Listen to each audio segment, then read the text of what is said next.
सतसैया के दो हरे ज्यों नावक के तीर, देखन में छोटन लगे पर घाव करे गंभीर। वैसा ही एक छोटा टॉपिक है V versus I and I versus V graph. 2024 में, 2025 में, उससे पहले चले जाओ 2021 में, हर साल इस टॉपिक से एक आध क्वेश्चन आ ही जाता है 1-2 नंबर का। और इसमें V वर्सेस I ग्राफ और I वर्सेस V ग्राफ में यही दो बात जानना है कि V वर्सेस I ग्राफ का जो स्लोप होता है वह रेसिस्टेंस के बराबर होता है और I वर्सेस V ग्राफ का स्लोप रेसिस्टेंस के रेसिप्रोकल के बराबर होगा। ये बात तो जान लिए। अब इस बात का फील लेते हैं, एकदम डिटेल में चल के समझते हैं, उसके बाद PYQ बनाएंगे। चलो चलते हैं। सबसे पहले V वर्सेस I चाहे I वर्सेस V ग्राफ का क्या मीनिंग होता है वो समझो। देखो ग्राफ पेपर आप लोग देखे हैं, ग्राफ पेपर में ऐसे एक लाइन होता है और एक हॉरिजॉन्टल लाइन होता है, एक वर्टिकल लाइन और एक हॉरिजॉन्टल लाइन। वर्टिकल लाइन को x एक्सिस और हॉरिजॉन्टल लाइन को y एक्सिस कहते हैं। अब अलग अलग क्वांटिटी को x एक्सिस और y एक्सिस पे रखा जा सकता है। जैसे मान लो हम x एक्सिस पे रख दें दीपक और y एक्सिस पे रख दें प्रिंस, तो इस ग्राफ का नाम होगा प्रिंस वर्सेस दीपक ग्राफ। ठीक है। उसी तरह इस ग्राफ पे रख दो राम और इस ग्राफ पे रावण। राम और रावण में तुमको क्या पसंद है? सर पहले तो राम जी अच्छा लगते थे, पर अभी रावण ट्रेंडिंग में है। अब ट्रेंडिंग में ही आएगा। अगर y एक्सिस पे राम और x एक्सिस पे रावण रख दें तो यह हो जाएगा Ram versus Ravan graph. Ravan graph, ठीक है। यानी इसी हिसाब से अगर हम एक सर्किट में अलग अलग चीज जैसे पोटेंशियल और वेलोसिटी निकाल रहे हैं उसका ग्राफ बनाए।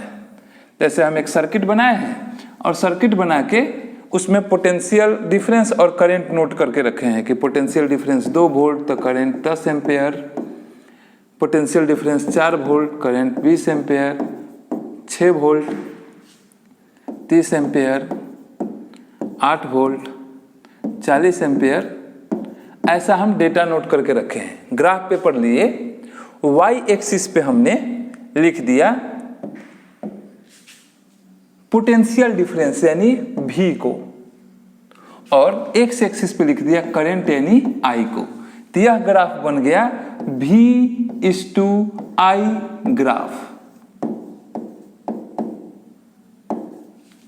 और नॉर्मली कंडक्टर में चूंकि पोटेंशियल डिफरेंस और करंट एक दूसरे के डायरेक्टली प्रोपोर्शनल होते हैं तो यह ग्राफ आता है स्ट्रेट लाइन इस प्रकार से। तो V वर्सेस I ग्राफ का क्या मतलब हुआ?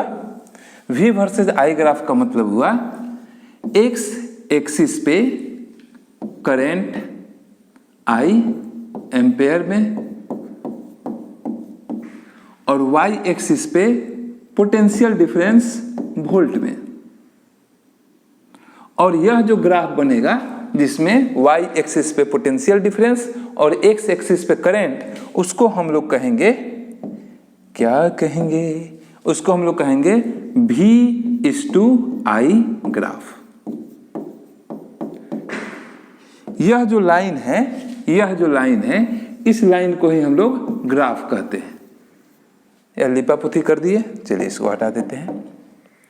इस लाइन को हम लोग ग्राफ कहते हैं। अब मान लो हम बहुत सारा रेसिस्टेंस लिए हैं एक सर्किट में, तो एक ही ग्राफ पे बहुत सारा आएगा। जैसे R1 के लिए यह ग्राफ हुआ, R2 के लिए यह ग्राफ हुआ, R3 के लिए यह ग्राफ हुआ, V/I ग्राफ। प्रत्येक ग्राफ को देखो, यह थोड़ा कम स्टीप है, इसका स्टीपनेस बढ़ गया है, यह थोड़ा ज़्यादा खड़ा है, यानी अलग अलग स्लोप आता है।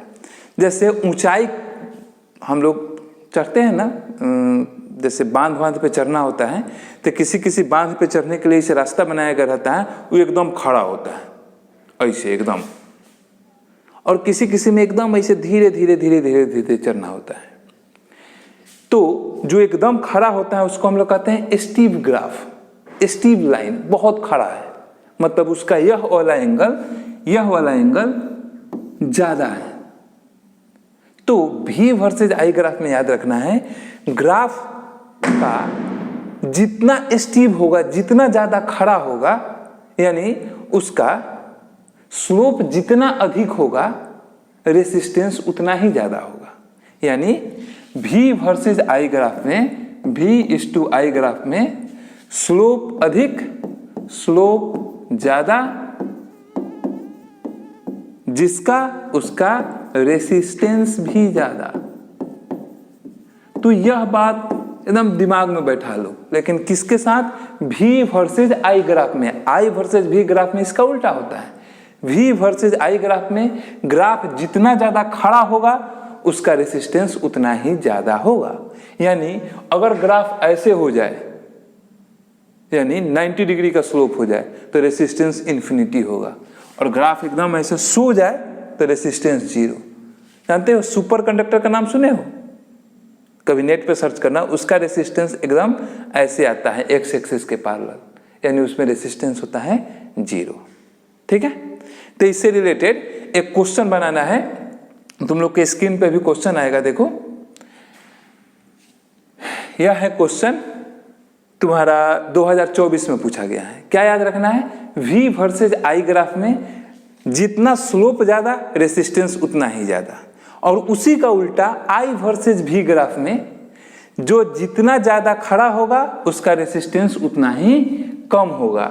यानी चलो ये भी बना ही देते हैं। कहोगे कि सर बताए कुछ और, पूछ कुछ और लिए। देखो यहाँ पे हम करंट Y एक्सिस पे लिख दें और वोल्टेज X एक्सिस पे लिख दें, तो यह हमारा नन्हा सा प्यारा सा I वर्सेज V ग्राफ बन जाएगा। अब इसमें भी कई सारे रेसिस्टेंस का ग्राफ ड्रॉ करें तो ग्राफ हमारा एक ऐसे आएगा, मान लो R1, एक ऐसे आएगा R2। इस दोनों में बताओ तो कौन ज्यादा खड़ा है? देखो ज्यादा खड़ा यानी स्लोप ज्यादा, तो R2 ज्यादा स्टीव है और R1 कम स्टीव है। तो इस वाले में याद रखना है कि जो जितना ज्यादा खड़ा होगा रेसिस्टेंस उसका उतना ही कम होगा। ऊपर वाले के एकदम उल्टा, V वर्सेज I में स्लोप ज्यादा तो रेसिस्टेंस ज्यादा, और I वर्सेज V में स्लोप ज्यादा तो रेसिस्टेंस कम। तो इसके बारे में क्या याद रखना है? स्लोप ज्यादा तो रेसिस्टेंस कम। यानी इसमें R2 का रेसिस्टेंस कम होगा, R1 का रेसिस्टेंस ज्यादा होगा क्योंकि R2 ज्यादा खड़ा है। और इस वाले में सबसे ज्यादा खड़ा V वर्सेज I ग्राफ है, सबसे ज्यादा खड़ा R3 है, तो R3 का सबसे अधिक, उसके बाद R2 और उसके बाद R1। ठीक है, अब यह क्वेश्चन बनाओगे। यह रहा क्वेश्चन, तुमको सीक्वेंस बताना है कि कौन सा सही है, A, B, C या D। ठीक है, वीडियो पॉज करके इसको एक बार एनालाइज करो और बनाओ। देखो मुझे पूरा विश्वास है कि तुम में से अधिकांश बच्चे जरूर बना लिए होंगे, और मैं बार बार कमेंट करने के लिए प्रेशर इसलिए देता हूं। देखो बच्चा, वीडियो ऐसा बनाने में शूट करना बड़ा मुश्किल है और खर्चीला भी है, और मेरा चैनल कोई इतना बड़ा नहीं है जिससे मुझे कोई कमाई हो रही हो। तो अगर आप बना के उसको कमेंट करिएगा तो उसका फ़ायदा यह होगा कि YouTube को लगेगा कि जो मैं पढ़ा रहा हूँ वह इंगेजिंग है, बच्चे उसे पसंद कर रहे हैं, तो ज़्यादा लोगों को वह प्रमोट करेगा, तो चैनल थोड़ा धीरे धीरे ग्रो होगा।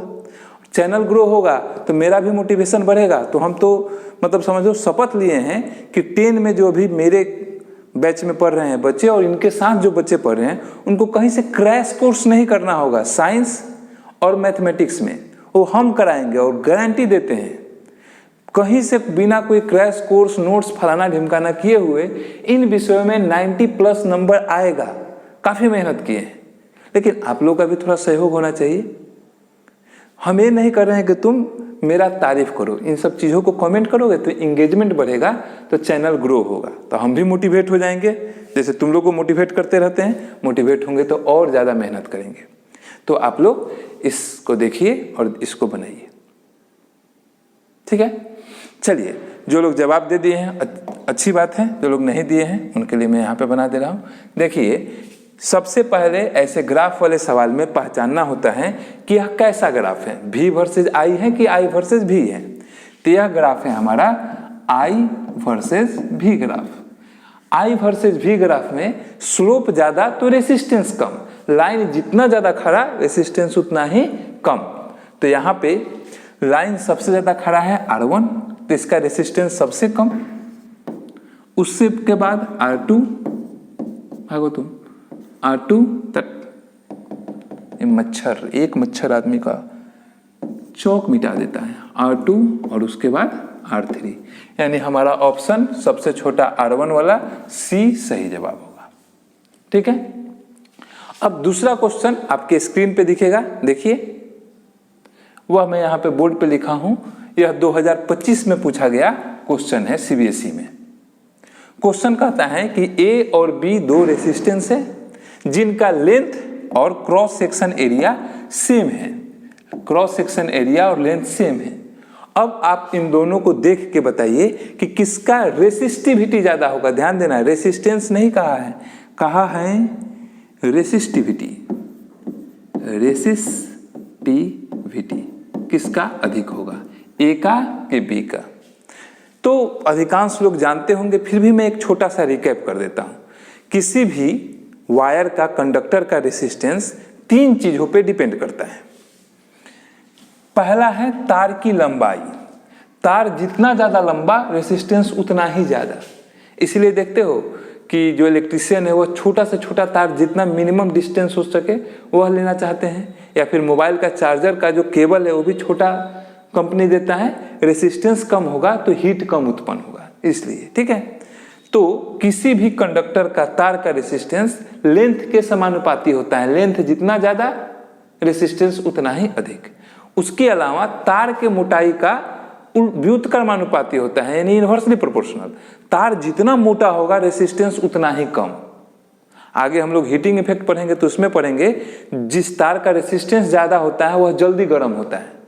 अब मान के चलो हमको फ्रिज चलाना है, तो फ्रिज में तो बहुत करंट चाहिए, उसमें अगर हम पतला तार लगा देंगे तो पतला तार का रेसिस्टेंस ज्यादा, वह जल्दी गर्म होके गल जाएगा, इसलिए मोटा तार लगाते हैं।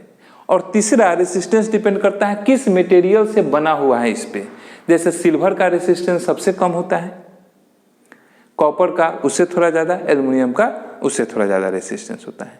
यानी इन शॉर्ट रेसिस्टेंस के बारे में लिखा जाता है, resistance R is to rho L/A, जहां पे रो को कहते हैं रेसिस्टिविटी, रेसिस्टिविटी। इसका ऐसा यूनिट होता है ओम मीटर। अच्छा, ओम बटा मीटर नहीं, ओम मीटर होता है। और यह प्रत्येक मटेरियल के लिए फिक्स होता है, यानी लंबाई या मोटाई बढ़ने से रेसिस्टिविटी चेंज नहीं होता है।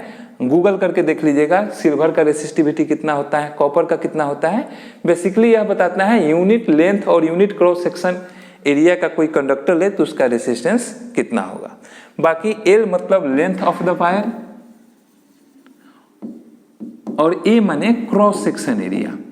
Cross section area, cross section area से तार की मोटाई पता चलती है। क्रॉस सेक्शन एरिया मतलब जैसे यहाँ पेन है, इसको यहाँ से इसे काट देते हैं, यहाँ पे एक सर्कुलर एरिया बनेगा, उस एरिया को ही क्रॉस सेक्शन एरिया कहते हैं।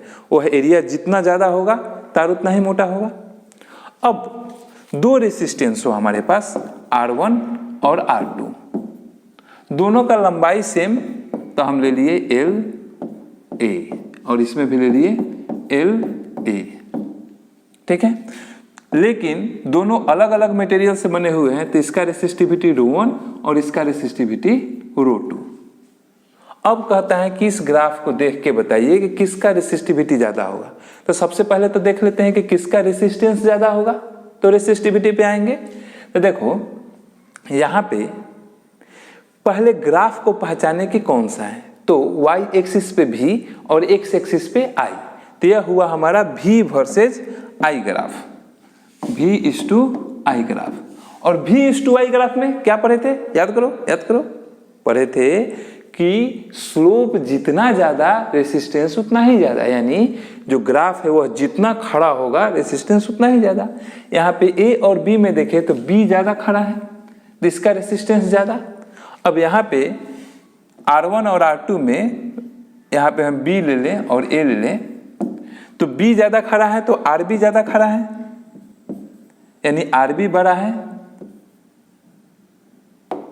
RB बड़ा है RA से, RB RA से बड़ा है, वैल्यू बैठा दें तो ρ1 L/A बड़ा है ρ2 L/S से। अब L और A क्रॉस सेक्शन एरिया सवाल में बोला है एक दूसरे माने दोनों का बराबर है, तो L से L गया, A से A गया, यानी resistivity of A is greater than resistivity of B, यानी इसका सही जवाब होगा B का रेसिस्टिविटी अधिक होगा। ठीक है।